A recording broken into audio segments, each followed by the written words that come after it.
नमस्कार दोस्तों, कैसे हैं आप सभी। कैसे हैं सारे ओजांकियंस। स्वागत करता हूं इस मंच पे आप सभी का। दोस्तों, आज का सेमिनार बहुत इंपॉर्टेंट है। आपने मुझसे कल बहुत बड़ी संख्या मुझसे पूछा गया और ये बहुत ही महत्वपूर्ण कई दिनों से क्वेश्चन आ रहा था। ऑप्शनल कैसे चुनते हैं, ऑप्शनल को चुनने में क्या सावधानियां रखनी पड़ती हैं और ऑप्शनल को चुनते समय हमें क्या क्या चीज़ों की स्ट्रैटेजी, क्या क्या चीज़ों का महत्वपूर्ण सेगमेंट हमें अपने साथ लेकर चलना पड़ता है। तो आज मैं जो पूरी क्लास डेडिकेट करूंगा, सबसे बड़ी बात कि ऑप्शनल का इतनी इंपॉर्टेंस क्यों है। ऑप्शनल को चुनते समय अगर हमसे कोई गलती हो जाए तो उसका हमारे ऊपर क्या दुष्प्रभाव पड़ता है, क्या निगेटिव इंपैक्ट आते हैं। ऑप्शनल हमारे लिए कब हमें चुनना चाहिए, किस स्टेज पे, और ऑप्शनल चुनने के कौन से जो तरीके हैं वो आपके लिए बहुत इंपॉर्टेंट है। महत्वपूर्ण सेमिनार है ये, आपके यूपीएससी में दशा दिशा दोनों को तय कर सकता है। ये आपका सिलेक्शन होगा या आप रिजेक्ट हो जाएंगे, इसको भी बहुत अधिक तक परिभाषित करता है। सभी टॉपर्स अपने जो मार्क्स लेकर चलते हैं उसमें उनके क्या मार्क्स हैं ये भी हमारे जानने के लिए बहुत ही ज़्यादा ज़रूरी हो जाता है दोस्तों। तो अगर हम इस तरह से अगर देखें ध्यान से तो हमारे लिए ये एक बहुत ही इंपॉर्टेंट सेगमेंट है जो अब हम इसको साथ अपने लेकर चलेंगे और समझेंगे कि बेसिकली हमारे लिए इतना महत्वपूर्ण ये सेगमेंट क्यों है और कैसे इस तरह से जो है वो हम इसमें मार्क्स लेकर आ सकते हैं। चलिए अब हम लोग बात करते हैं और अब हम लोग जो है वो शुरू करते हैं और आज की क्लास हम यहाँ शुरू करते हैं। तो ऑप्शनल को लेकर आपके दिमाग में बहुत सेगमेंट्स हैं। ऑप्शनल कब शुरू करना चाहिए, ऑप्शनल कैसे चुनना चाहिए, सही मेरे लिए ऑप्शनल क्या होगा, कभी आपने सुना होगा कि ये ऑप्शनल इजी है, ये ऑप्शनल टफ है, इस तरह की बहुत से रूमर्स भी आपके साथ होंगे। तो डेफिनेटली आज उन सारे सवालों का जवाब मैं अपनी क्लास के माध्यम से दूंगा कि ऑप्शनल आपको कैसे चुनना चाहिए, और टॉपर्स की मार्कशीट भी आपसे डिस्कस करूंगा कि कैसे वो जो है वो मार्क्स को अपने मेंटेन करके चलते हैं और यूपीएससी में ऑप्शनल जो होता है वो सफलता प्राप्ति के लिए इतना महत्वपूर्ण क्यों होता है। रेडी हैं? चलिए शुरू करते हैं हम लोग सबसे पहले ऑप्शनल के बारे में। अब अगर हम सबसे पहले बात करें तो हमारे पास ये समझ में आना चाहिए कि इंपॉर्टेंस ऑफ ऑप्शनल है क्या, यानी कि जो हमारा ऑप्शनल होता है उसका महत्व इतना ज़्यादा क्यों होता है, ये समझना हमारे लिए बहुत ज़रूरी है। तो अगर हम इसके महत्व की बात करें तो आपको पता है कि ऑप्शनल में वर्तमान समय में एक ऑप्शनल आपको चुनना पड़ता है, ओनली वन। ठीक है, ओनली वन, एक ऑप्शनल आपको चुनना पड़ता है और इस ऑप्शनल के दो पेपर होते हैं। 250 नंबर के दो पेपर हमारे लिए बहुत इंपॉर्टेंट होते हैं, 250 नंबर के। अब ये 250 नंबर के जो मार्क्स होते हैं वो आपके लिए बहुत ही महत्वपूर्ण हो जाते हैं और अगर आप ध्यान से देखें तो ये जो डिसाइडिंग फैक्टर होते हैं। ऑप्शनल की सबसे खास बात होती है इसका सिलेबस काफ़ी हद तक स्टैटिक होता है, मतलब ये अपने सिलेबस के डोमेन में अगर आप इसको पूरा कर लेते हैं तो ये काफ़ी हद तक आपको बहुत ज़्यादा मदद इसमें करता है। नंबर वन, इसमें जो सबसे बड़ी इसकी खास बात है। दूसरा सबसे बड़ी बात है कि अगर आप ऑप्शनल में 300 प्लस के आसपास मार्क्स लेकर आते हैं तो आप ये देखिए कि आपका जो कॉल आ जाती है, यानी कि फाइनल लिस्ट में जो आपका नाम है वो आपका तय हो जाता है। ये मैंने सभी के साथ देखा है। फॉर एग्जांपल मैं आपसे एक एग्जांपल लेता हूं। कनिष्क कटारिया 2018 आईएएस टॉपर, आप लोग जानते हैं उनको बहुत अच्छी तरह से। आपको पता होना चाहिए कि जो उनके मार्क्स थे ऑप्शनल वन, पेपर वन में, ऑप्शनल पेपर वन में जो उनके मार्क्स थे, जरा ध्यान से देखिएगा। पेपर वन में जो उनका मार्क्स था वो था आपका सबसे पहला 170 मार्क्स पेपर वन में थे, और ऑप्शनल में पेपर टू में जो उनका मार्क्स था वो मार्क्स था आपका 191, 191। बहुत ही बेहतरीन मार्क्स थे। अब आप मुझे जोड़कर बताइए टोटल कितना बैठता है, उनके मार्क्स कितने हुए। राइट, तो ये काफी जबरदस्त मार्क्स थे और इनकी थी रैंक वन। क्या था इनका? Rank one. 350 प्लस मार्क्स इनके पास थे और ये फर्स्ट रैंक आईएएस टॉप किया था इन्होंने। ये इनकी फर्स्ट रैंक जो है यहां से निकलकर सामने आई थी। ये कनिष्क कटारिया की बात कर रहा हूं, उनका जो ऑप्शन में नंबर था और यहीं से जो उनका नंबर जो है वो काफी हद तक तय हो गया। वहीं अगर मैं आपसे बात करूं इनके जीएस पेपर वन में जो मार्क्स थे, जीएस पेपर वन में मार्क्स इनके 133 थे 250 में। ये 250 में इनका मार्क्स जो था वो 170 था 250 में, और जीएस में इनका मार्क्स मात्र 133 था। अब जरा ध्यान से देखिए, जीएस पेपर टू में इनका मार्क्स जो था वो मात्र 98 था, 98 मार्क्स मिले थे, और यहां ऑप्शनल पेपर टू में इनके मार्क्स 191 थे। आप मुझे बताइए, आप मुझे यहां पर बताइए, जीएस पेपर वन में इनका मार्क्स 133 है और जीएस पेपर टू में इनका मार्क्स, मैं कनिष्क कटारिया की बात कर रहा हूं रैंक वन की, राइट, इनके मार्क्स जो है 98 थे, टोटल 98 मार्क्स थे। और यहां पर जो है ऑप्शनल में आप देखिए कि किस तरह 250 में 170 मार्क्स और 250 में 191, राइट, बहुत ही जबरदस्त तरह से इनके जो है मार्क्स आए और इसी वजह से इन्होंने अपनी रैंक को इंप्रूव किया। तो इसका सीधा सा मतलब है कि ऑप्शनल जो होता है वो हमें गारंटी देता है कि आप जो है वो फाइनल लिस्ट में आ जाते हैं। अब आप ये देखिए कि लगभग इनके जो टोटल मार्क्स थे वो 11,000 जो है वो 1121 मार्क्स इनके टोटल इनको मिले थे, यानी 55% पे आईएएस टॉप कर गया था। 55.36% इनका जो मार्क्स था, 55.36% पे इन्होंने आईएएस टॉप कर दिया, मात्र जो है वो 55% इनके मार्क्स है टोटल। तो 2025 में इनके जो टोटल मार्क्स हैं टोटल मार्क्स इनको मिले हैं 1121। ऑप्शनल का आप महत्व समझिए, 1121 मार्क्स किसमें, आपके जो है 2025 में से टोटल 2025 मार्क्स का होता है आपका जो यूपीएससी का एग्जाम जो काउंट किया जाता है, इसमें इनके टोटल मार्क 1121 और 1121 में से अगर हम यहां पे बात करें टोटल, तो आप ये देखिए 350 प्लस मार्क्स जो है उनके यहां से केवल अकेले, यानी इसका एक बहुत बड़ा हिस्सा इस पूरे सेगमेंट्स का इनके ऑप्शन से निकलकर सामने आ जाता है। इसका मतलब इनके टोटल मार्क्स में से जो सबसे बड़ा योगदान रहा वो ऑप्शनल का रहा, बहुत बड़ा योगदान है जिसने अपना जो है परसेंटेज तय किया। तो इस हिसाब से अगर देखें तो ऑप्शनल जो होता है वो बहुत ही बेहतरीन होता है। इसमें इंटरव्यू के 179 मार्क्स आप इनके अलग कर दीजिए, इनका जो है जो 250 में जो है 275 में 179 मार्क्स इनके बिल्कुल अलग कर दीजिए, और अगर आप इसमें से हटाकर देखेंगे तो आपको क्या मिलता है कि ऑप्शनल इनका जो है, अगर कनिष्क कटारिया की मैं बात करूं तो कनिष्क कटारिया के जो पूरे सक्सेस में जो सबसे बड़ा हिस्सेदारी रही है वो ऑप्शनल की रही, अगर इनके सारे मार्क्स के हिसाब से अगर हम इसको देखते हैं। राइट है दोस्तों, क्लियर हुआ? तो आपको यह समझना चाहिए कि ऑप्शनल की जो चुनाव है वो आपके लिए जीने मरने का चुनाव होता है। अब आप देखिए कि 1121 मार्क्स में से इनके जो है 170 मार्क्स आप इंटरव्यू के लिए हटा दीजिए।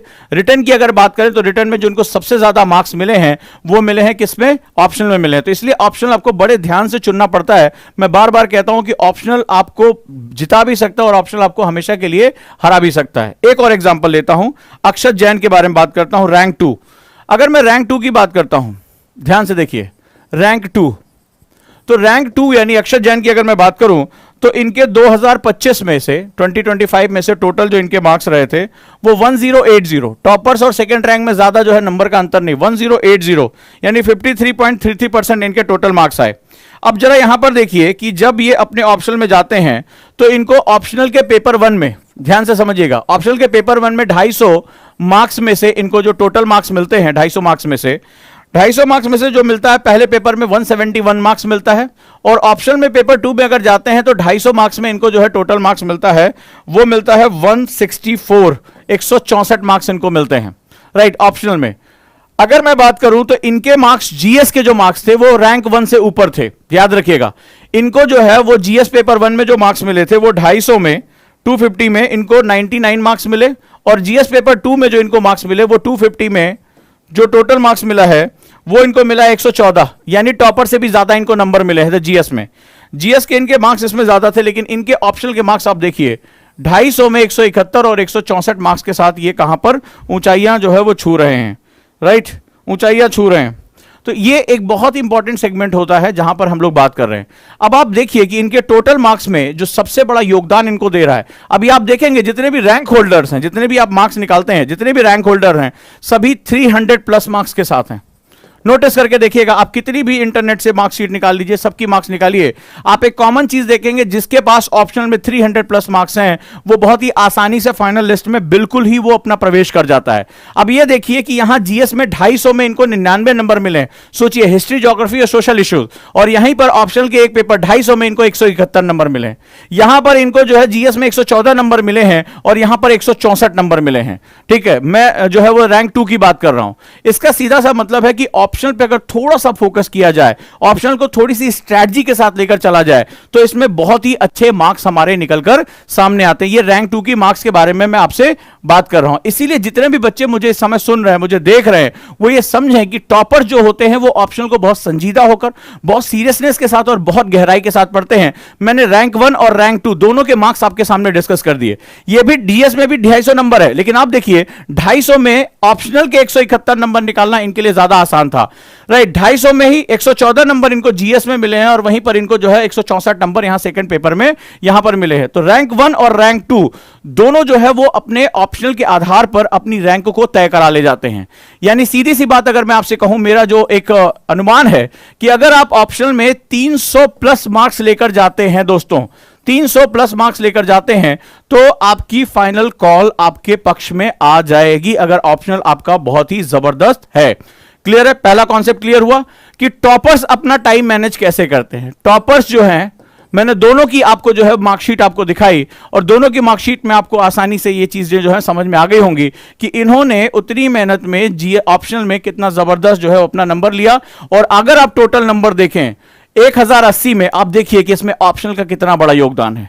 ठीक है, इनके इंटरव्यू के मार्क्स निकाल दीजिए, सिर्फ रिटर्न की बात कर रहा हूं तो इनका जो सबसे बड़ा योगदान है वो ऑप्शनल अकेले यहां जो है वो योगदान अपना दे रहा है। तो इस हिसाब से आप बहुत ही सीरियस होकर बहुत ही इंपॉर्टेंट तरीके से ऑप्शनल का चुनाव करना शुरू करेंगे। यहां तक डन रहा तो आपको समझ में आया कि why optional is very important. अब हम अगले हिस्से पे आ जाते हैं और सवाल है कि ऑप्शनल चुनते कैसे हैं। ठीक है, हाउ टू चूज ऑप्शनल। तो हाउ टू चूज ऑप्शनल में पहला मिथ होता है कि मैंने जो ग्रेजुएशन में सब्जेक्ट पढ़ा है उसको हम सबसे पहले ले लेते हैं। ऐसा जरूरी नहीं है। जैसे किसी ने कहा साहब हम तो हिस्ट्री से पढ़ रहे हैं तो हम हिस्ट्री लेंगे, या इंजीनियरिंग से पढ़ रहे हैं तो इंजीनियरिंग लेंगे। नहीं, सबसे बड़ा जो सेगमेंट होता है वो होता है आपका इंटरेस्ट किस में है। राइट, इंटरेस्ट, आपको समझ क्या चीज आ रही है, आपकी रुचियां किस में। अगर आप जीएस को थोड़ा भी अध्ययन करते हैं और जिस चीज में आपका इंटरेस्ट आ जाता है, इंटरेस्ट इतना इंपॉर्टेंट, मैं बार बार इंटरेस्ट पे इतना फोकस क्यों कर रहा हूं। राइट, जैसे मान लीजिए प्रिंस धवन जिनका रैंक 3 था यूपीएससी में, तीसरी रैंक थी, वो बेसिकली इलेक्ट्रिकल इंजीनियरिंग से गोल्ड मेडलिस्ट थे। इंजीनियरिंग से गोल्ड मेडलिस्ट के बाद भी उन्होंने ऑप्शनल ह्यूमैनिटी लिया था। ठीक है, जो रैंक 1 थे नागार्जुन सर, उनका ऑप्शनल इलेक्ट्रिकल इंजीनियरिंग था और उन्होंने ज्योग्राफी से जो है वो क्या किया था, रैंक 1 हासिल की थी। तो इसका सीधा सा मतलब है कि ग्रेजुएशन के सब्जेक्ट एक बेस हो सकते हैं अगर आपने ग्रेजुएशन में उसको बहुत डेप्थ में पढ़ा है, बहुत अच्छे आपको टीचर्स मिले हैं, और आप ग्रेजुएशन के सब्जेक्ट्स में अगर वो आपका इंटरेस्ट का सब्जेक्ट है, इसमें जो रुचि यानी इंटरेस्ट जो होता है वो सबसे इंपॉर्टेंट कॉन्सेप्ट होता है। आपके पास रुचि होनी चाहिए कि हमें ये रुचि कैसे अपनी डेवलप करनी है। इंटरेस्ट का इतना योगदान क्यों होता है? क्योंकि जब आप ऑप्शनल पढ़ते हैं तो ये बहुत दूर तक लेकर जाता है। राइट, बहुत दूर तक लेकर जाता है। कई बार सब्जेक्ट्स बहुत ही डेप्थ में होते हैं। अभी मैंने जो दोनों टॉपर के नंबर डिस्कस किया, आपने नोटिस किया होगा कि उनके पहले और दूसरे पेपर में बहुत वेरिएशन आ रहा है।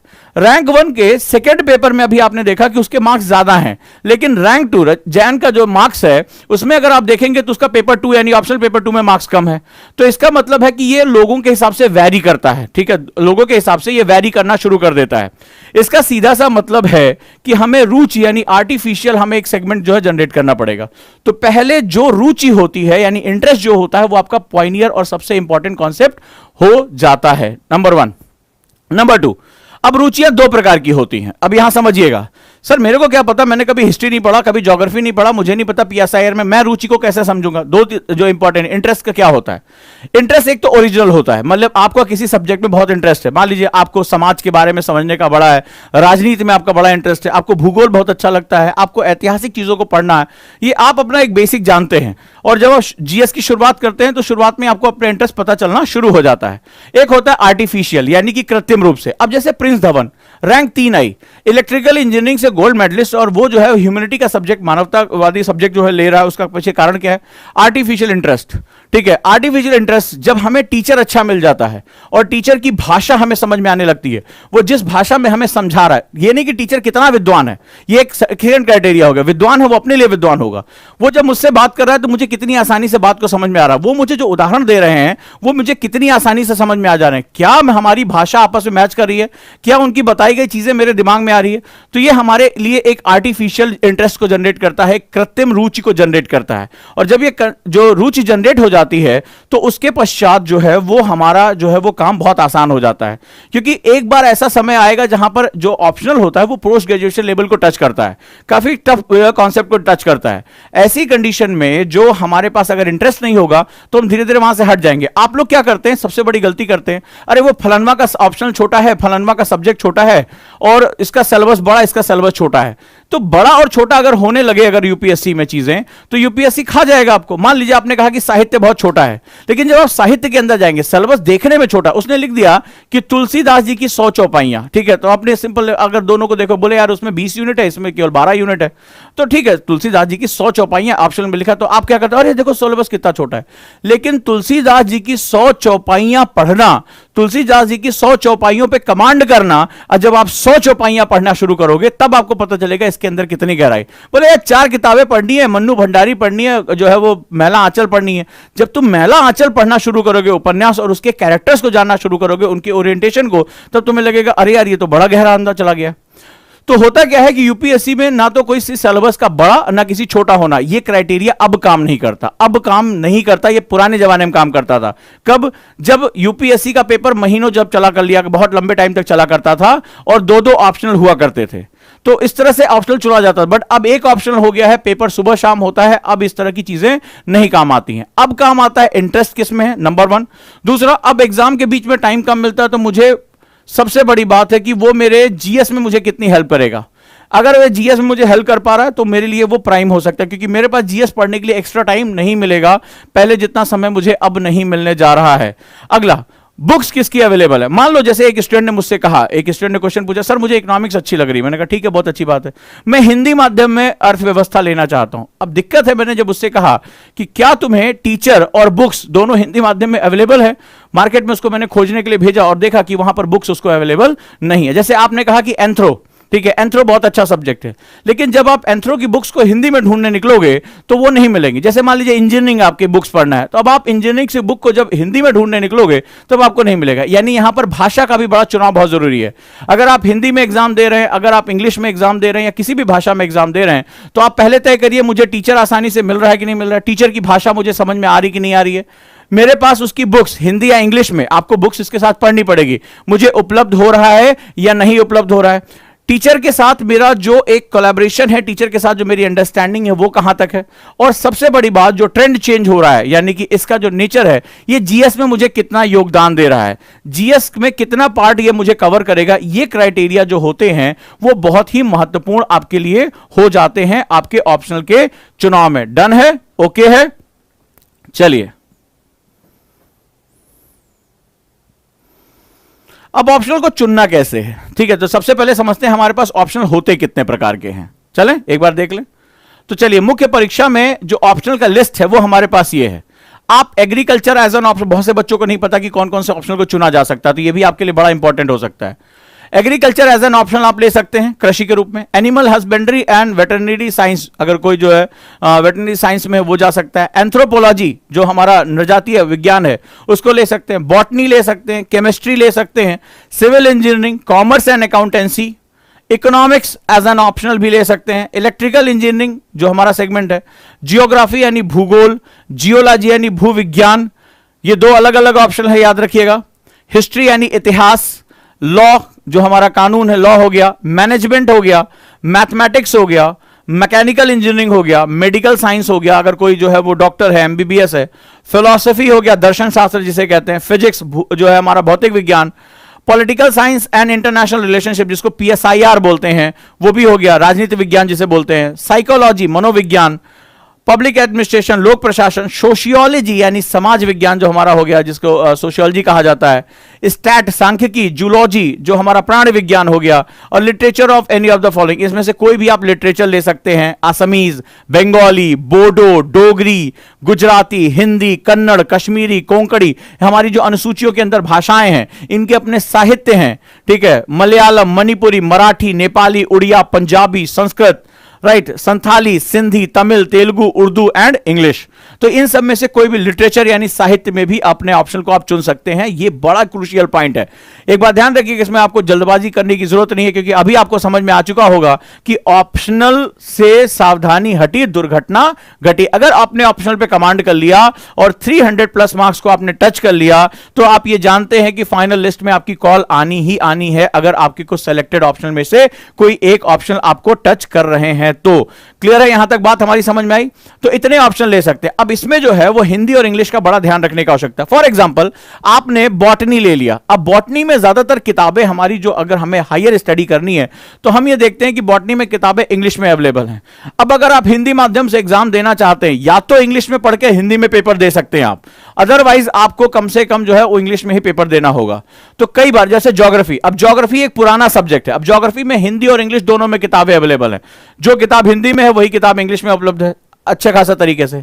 लेकिन जब आप इलेक्ट्रिकल इंजीनियरिंग में जाते हैं तो आपको कोई भी किताब हिंदी में नहीं मिलेगी। इसीलिए जब भी आप, अब भाई फलाने टॉपर ने एंथ्रो किया, अब मान लो हिंदी मीडियम का लड़का कह रहा है कि जैन साहब का ऑप्शन जो था वो एंथ्रो था, हम भी एंथ्रो लेंगे, लेकिन सवाल है कि इसका टीचर, पहले ये सर्च करो कि क्या हिंदी में पढ़ाने के लिए नृजाति विज्ञान को कोई टीचर अवेलेबल है या नहीं है।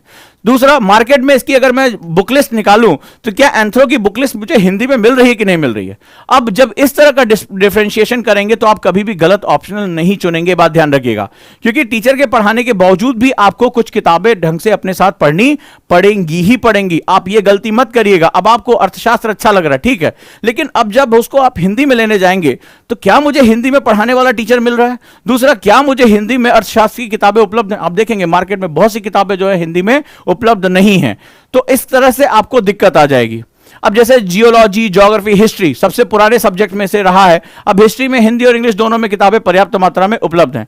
लॉ के लिए जाएंगे तो लॉ में तो आज हमारे यहाँ कानून में कोई काम हिंदी में होता ही नहीं है, तो हमें मुख्यतः जो किताबें मिलेंगी वो क्या मिलेंगी? हमें एक बेयर एक्ट छोड़ दो तो बाकी सारी किताबें हमें इंग्लिश में मिलेंगी। तो अब अगर आपका इंग्लिश मीडियम है तो ठीक है, आप इंग्लिश में पेपर लिख रहे हैं तो लॉ इज गुड, बट अगर आप हिंदी में लिख रहे हैं तो फिर वहां पर आप फंस जाएंगे। प्रबंधन के साथ भी यही है, ठीक है। तो ये जो चीजें हैं वो आपको बड़ा ध्यान रखना पड़ेगा कि हमें अब PSIR हो गया, हिंदी और इंग्लिश दोनों बच्चा इसको ले सकता है, प्राचीन विज्ञान के रूप में है, बहुत इसका जो है वो पर्याप्त किताबें उपलब्ध हैं।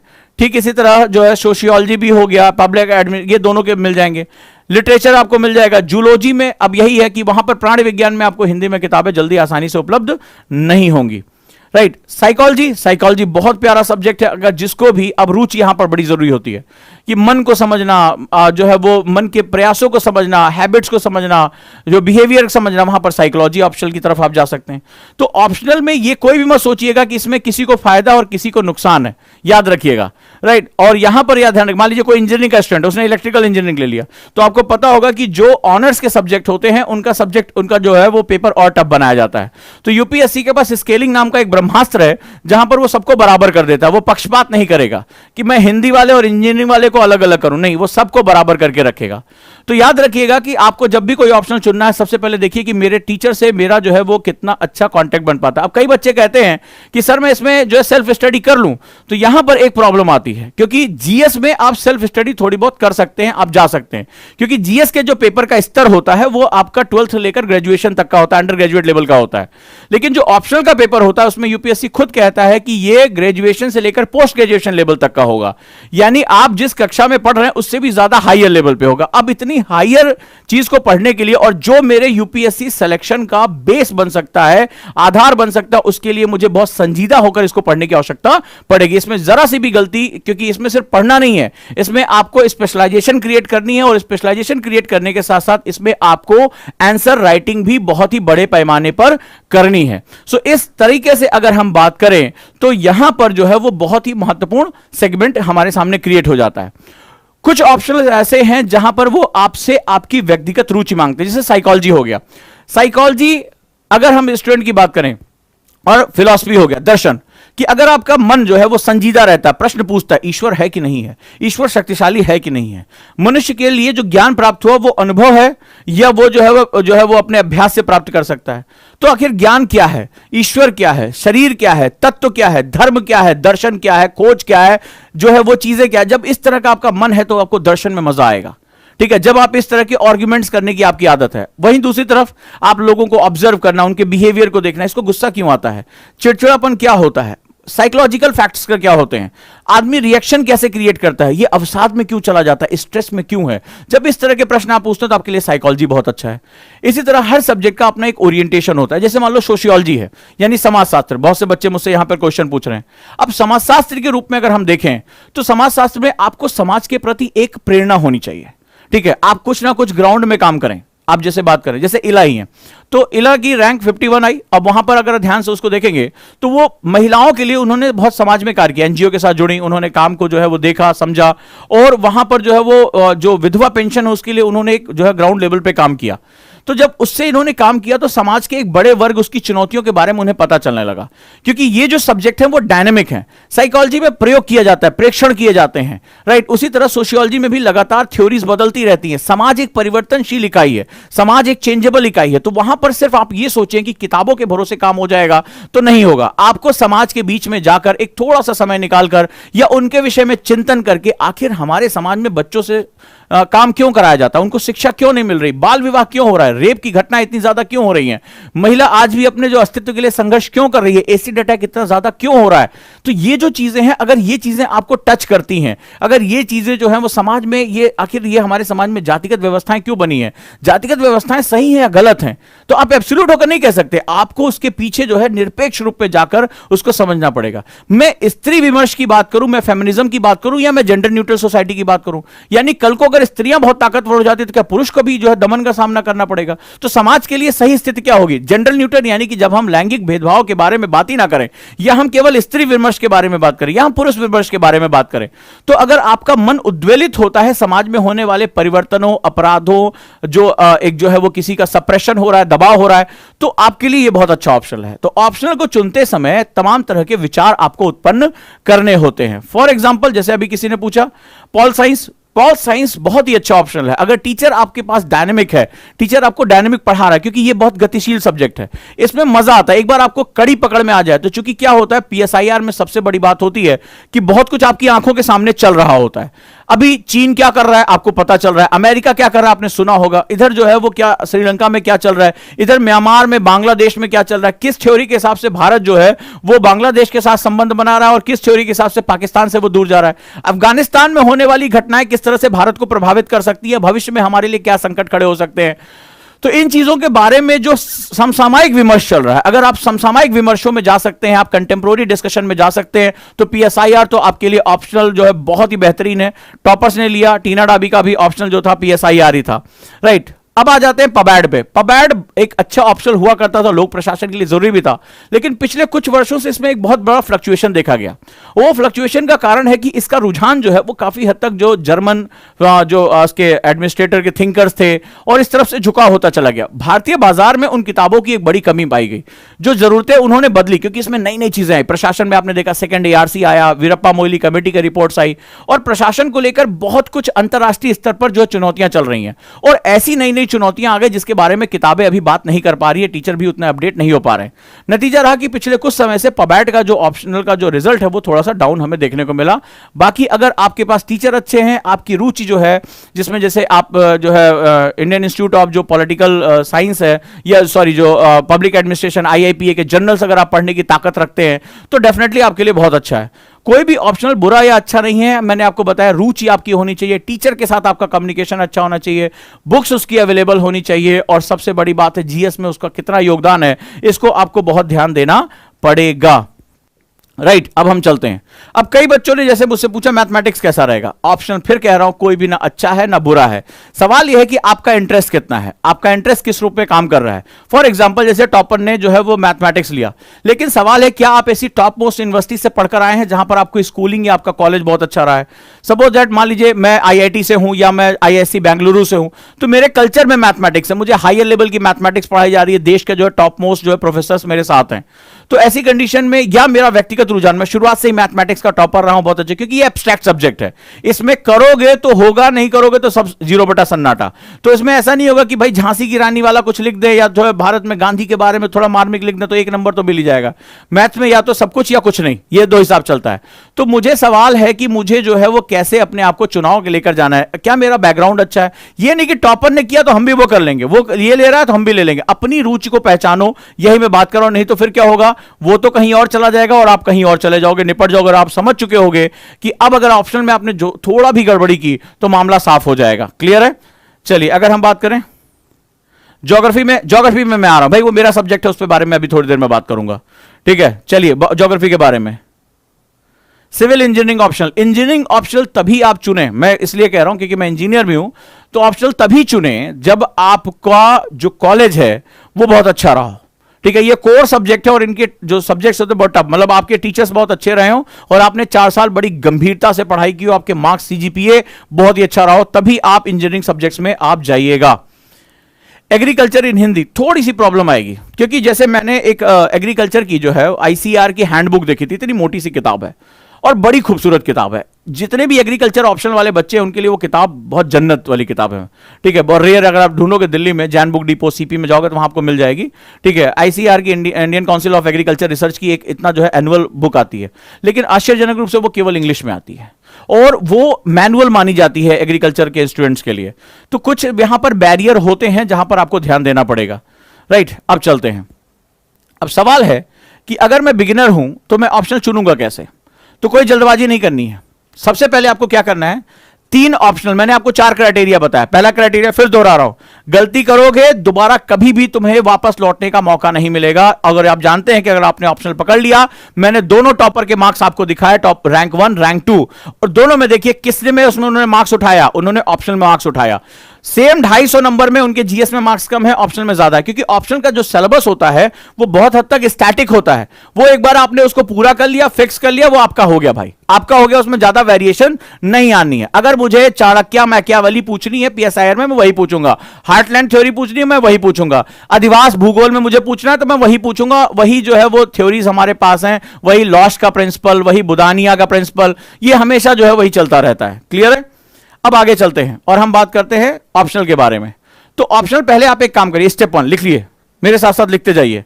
अगर ऑप्शनल आपको सही तरीके से चुनना है, नहीं फलानवा जो है टॉप किए हम भी ले लेंगे, पता चला मैथ्स का जो है कभी 4 क्वेश्चन ढंग से नहीं लगता, बोले मैथ्स ले लेते हैं, वो भैया आईएएस टॉप। बहुत से बच्चे इसी चक्कर में बर्बाद हो जाते हैं। वो सर वो टॉपर है, उन्होंने एंथ्रो लिया, हम ले लेंगे। अरे उन्होंने एंथ्रो लिया, तुम पहले देखो कि चाचा चौधरी तुम कहां हो। ठीक है, वो समझना तुम्हारे लिए बड़ा जरूरी है। अब अगला हम बात करें तो 3 ऑप्शनल आप पहले फाइनलाइज करिए, 3 ऑप्शनल, कोई भी जिसमें आपको लग रहा है आप उसके करीब है। मान लीजिए ज्योग्राफी हो गया, पीएसआईआर हो गया, सोशियोलॉजी हो गया, हिस्ट्री हो गया, कोई भी जो आपको लग रहा है, या अपने ग्रेजुएशन के हिसाब से, अपने इंटरेस्ट के हिसाब से, आप पहले 3 फाइनल करिए। अभी आपको एक भी फाइनल नहीं करना है, पहले 3 आप उठाइए। फिर क्या करिए, मार्केट में उनका प्रीवियस ईयर पेपर मिल जाता है। प्रीवियस ईयर पेपर में अगर आप नहीं पा सकते तो upsc.gov.in पर जाइए और पिछले 5 साल का फ्री में पेपर पड़ा उसको डाउनलोड कर लीजिए। कहां पर? upsc.gov.in पर जाएंगे, आपको पीडीएफ वहां पर मिल जाएगा। जो भी आपने 3 जो है फाइनल किए हैं उसमें से आप एक पेपर, उसमें सबके जो है 3-4 पेपर आप डाउनलोड कर लीजिए, इनका प्रिंट निकाल लीजिए और इनको एक बार पढ़ने की कोशिश करिए। जैसे मान लीजिए मैंने हिस्ट्री, फिलॉसफी और ज्योग्राफी, मैंने 3 जो है वो उठा लिए। मैंने इतिहास, दर्शन शास्त्र और ज्योग्राफी 3 के मैंने डाउनलोड कर लिए। अब मैंने इनका पेपर का पढ़ना शुरू किया। प्रश्नों की प्रवृत्ति क्या है? अब मुझसे पूछा जा रहा है कि सिद्ध करिए ईश्वर सर्वशक्तिमान है, सिद्ध करिए कि मनुष्य की नैतिकता एक वस्तुनिष्ठ जो है विषय है। तो मनुष्य की, अब मुझे प्रश्न नहीं समझ में आ रहा है, मनुष्य की नैतिकता वस्तुनिष्ठ है या the ethics of the human is जो है ऑब्जेक्टिव और सब्जेक्टिव, अब जो भी उसमें आर्ग्यूमेंट दिया है। अब सवाल यह है कि मुझे क्वेश्चन नहीं समझ में आ रहा है तो मैं नहीं कर पा रहा हूं उसको, तो मैं उसको डिस्कार्ड करूंगा। तो पहले क्वेश्चन को देखने से मुझे लगता है कि किसकी प्रवृत्ति के पास मैं हूं, मैंने अभी तक जो पढ़ा है उससे मेरा जो क्वेश्चन हो रहा है। मान लीजिए आपको ज्योग्राफी समझ में आ रहा है, ज्योग्राफी की आपने कहा पृथ्वी का ये है, हवा ऐसे चलती है, चक्रवात का जो विस्तार से वर्णन करें, भारत की जलवायु के बारे में, जलवायु परिवर्तन के बारे में, अभी जो भारत ने स्टेप लिए उसके बारे में बताएं। तो आपको इसके बारे में कुछ कुछ आइडिया लग रहा है, ये सब तो हम रोज पेपर में पढ़ते हैं, मेरे टीचर ने मुझे थोड़ा बहुत जीएस में बता रखा है, तो मैं इसके बहुत आसपास हूं। ठीक है, तो आपने क्या किया वहां पर, अब आप उसको जो है जो रिमेनिंग क्वेश्चन है उसको डिस्कार्ड करें। आप उसमें एक पहले उसको काट देंगे जिसके क्वेश्चन आपको बिल्कुल भी भाव नहीं दे रहे हैं। मान लीजिए आपका मन था कि इलेक्ट्रिकल इंजीनियरिंग लेने का, अब जैसे उसमें गए स्काडा मशीन के बारे में पूछ रहा है आपसे, जो है वो तमाम तरह के सेगमेंट्स के बारे में पूछ रहा है, इंडक्शन मोटर के बारे में पूछ रहा है, इंडक्शन मोटर का जो है वेरिएशन देख रहा है। तो अब वहां पर क्या होगा, तुम यार अपने बस्से का नहीं है, तो आपने उसको क्या किया, डिस्कार्ड किया। अब बचे 2। अब इनका अगला क्राइटेरिया उठाओ, इसमें देखो कि इसका टीचर मेरे पास कौन सा अवेलेबल है। देखो किसकी बात मुझे समझ में आ रही है, डेमो क्लास लो। ठीक है, डेमो क्लास में जाके बात करो उससे कि आपकी बात मुझे समझ में आ रही कि नहीं आ रही है। तुम्हारे जीवन मरण का प्रश्न है, डायरेक्टली मत घुसो भाई। ठीक है, पहले उससे बोलो कि मुझे डेमो दीजिए, मुझे आपकी बात समझ में आनी चाहिए। फिर देखो कि मार्केट में इस टीचर को छोड़, कई बार क्या होता है, जैसे टीचर बोल देते हैं अरे कुछ भी पढ़ने की जरूरत नहीं है, नोट्स हम देंगे तुम्हें नोट्स। अच्छा, ये होता था पुराने जमाने में, अब नहीं होता भाई। अब इतना वेरिएशन, कोई भी ऑप्शन मुझे नहीं दिखाई पड़ता इसमें वेरिएशन नहीं है। कम वक्त हिंदी भी, साहित्य को भी वो भारतीय समाज के साथ जोड़ देते हैं, ये स्थिति है। तो अब डायनेमिज्म आपको पढ़ना पड़ेगा, आपको न्यूज़पेपर के साथ, आपको बुक्स के साथ इसको जोड़ना पड़ेगा। डन है? तो बड़े ध्यान से इसको आप ये समझिएगा। ठीक है, बुक्स अवेलेबल है कि नहीं। अब इन सब क्राइटेरिया और जीएस में मेरी कितनी मदद करेगा, सिलेबस वाइज हिस्ट्री मेरा कहां मदद करेगा, प्री मेंस इंटरव्यू में, ज्योग्राफी मुझे कहां मदद करेगा, मान लो जो है वो फिलॉसफी मेरी कितनी मदद करेगा। आप क्राइटेरिया तय करें। जब इसके हिसाब से आप अब 2 में से कोई एक फाइनल कर लें। ठीक है, मान लो मुझे मिला कि geography, that final. Now close all things and go with that. मान लो मुझे ये मिल गया, तो ये सबसे बेस्ट तरीका होता है ऑप्शनल को चुनने का। गलती इसमें नहीं करेंगे आप। देख किसी का सुन के फलनवा ने टॉप किया तो हम भी करेंगे, अरे फलनवा ने किया, ढकनवा थोड़े ना कर पाएगा, मामला साफ हो जाएगा। ठीक है, तो आज के हिसाब से जो ट्रेंडिंग चीजें चल रही हैं वो ट्रेंडिंग चीजें कुछ इस तरह से हैं। जो एब्सोल्यूट और नॉन एब्सोल्यूट के बीच में अगर हम बात करेंगे तो यहां पर हमारे पास जैसे ज्योग्राफी हो गया, काफी ज्यादा सिलेक्शन दे रहा है, टोटल सिलेक्शन में 243 सिलेक्शन इसके पास है, ठीक है। इसी तरह जो है हिस्ट्री हो गया, पीएसआईआर हो गया, ये जीएस में बहुत ज्यादा योगदान देते हैं। ज्योग्राफी मान लो, ज्योग्राफी अगर तुम ऑप्शनल तैयार करते हो तुम्हारा 800 नंबर का तैयार होता है, 300 नंबर तुम्हारा जो है वो पूरा पूरा जो है वहां पर अगर आप देखोगे तो आपका जीएस तैयार होता है। पेपर 1 में आपका क्या है, मेंस पेपर 1 में पूरी ज्योग्राफी है। मेंस पेपर 3 में जो एग्रीकल्चर पढ़ते हो पूरा का पूरा ज्योग्राफी का पोर्शन है। तो ज्योग्राफी प्री में, इंटरव्यू में और जो है वो मेंस में, सब में बहुत ज्यादा हेल्प करती है। इन्वायरमेंट का क्वेश्चन ज्योग्राफी के साथ जब मर्ज हो जाता है तो 20-22 क्वेश्चन तो आप प्री में ऐसे ही कर ले जाते हो।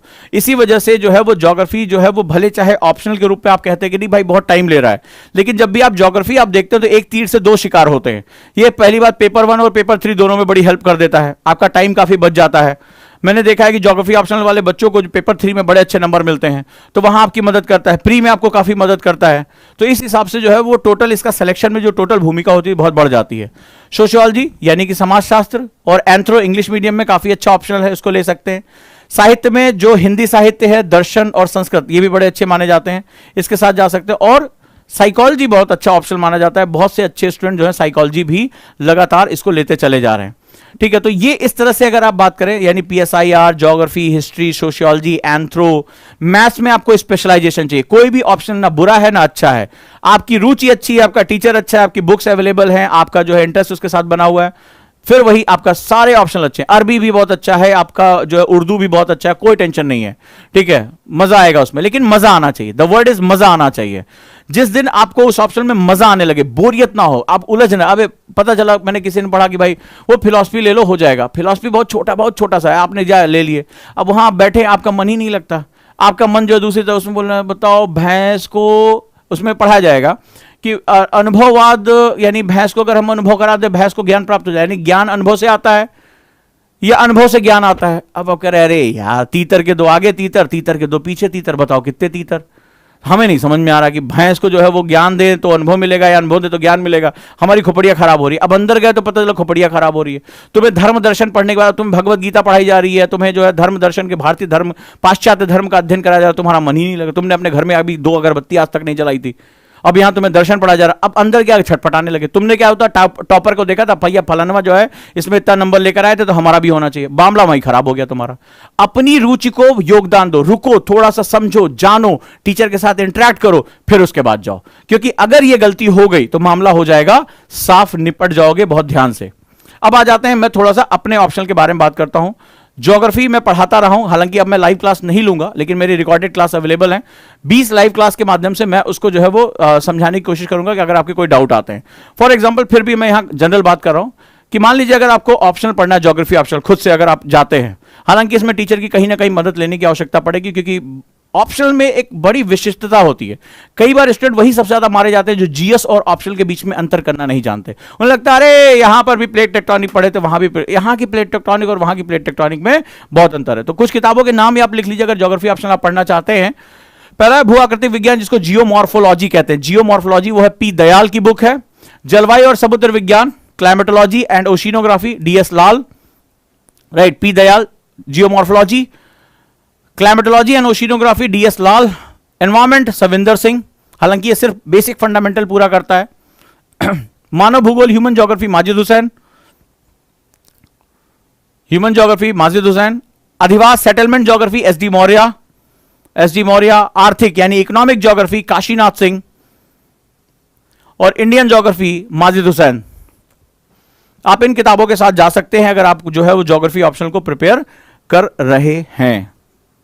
इसके साथ साथ एनसीईआरटी का अध्ययन आपको बहुत ज्यादा फायदा देगा। एनसीईआरटी आंदोलन के बच्चे आज अगर आप जानते होंगे कि ज्योग्राफी को उनको मैं किस स्तर तक लेकर गया, तो प्रिपरेटरी बुक्स में यानी पूर्व तैयारी के रूप में आप एनसीईआरटी ज्योग्राफी का अध्ययन आपके लिए बहुत ही फायदेमंद रहेगा, चीजें छोटे छोटे उस कॉन्सेप्ट को समझने में। तो ये बेसिक बुक्स हैं जो आपको ज्योग्राफी में जो है वो अध्ययन करनी पड़ेंगी। So these are the factors. Option हमें ऐसे चुनने होते हैं, अब आपको समझ में आ गया होगा।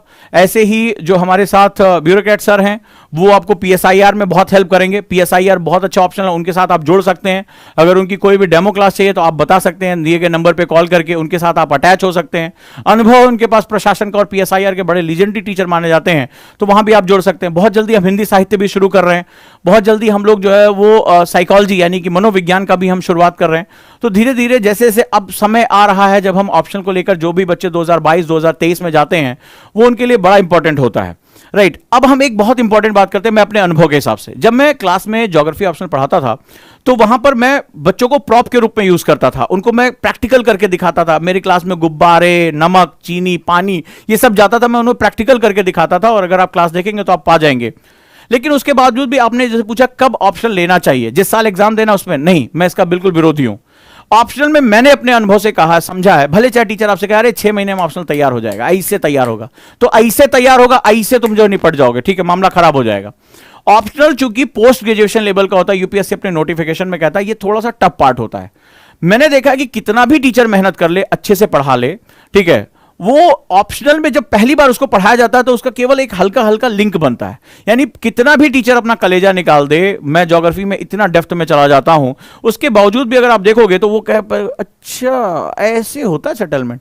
जब वो उसको दोबारा पढ़ता है, नेक्स्ट ईयर उसमें जाता है, कुछ नई चीजें जोड़ता है, तब उसको समझ में आता है अच्छा सर पहली बार आपने पढ़ाया था मॉडल, ये जो है वो अब समझ में आया है। सो इसका मतलब हमेशा ध्यान रखना, ऑप्शनल में कोशिश करना, सेफ साइड की बात कर रहा हूं, that is not universal truth, safe side की बात कर रहा हूं, 2 साल लेके चलना। 2 साल मतलब जिस साल एग्जाम देना उससे 2 साल पहले आप ऑप्शनल की प्रिपरेशन शुरू कर दीजिए। कारण क्या है, मैंने आपको बता दिया कि टॉपर्स जितने भी हमारे ऑप्शनल में मैंने देखा, जितने भी लोगों ने यूपीएससी क्रैक किया उसमें सबसे बड़ी भूमिका उनके ऑप्शनल की रही है।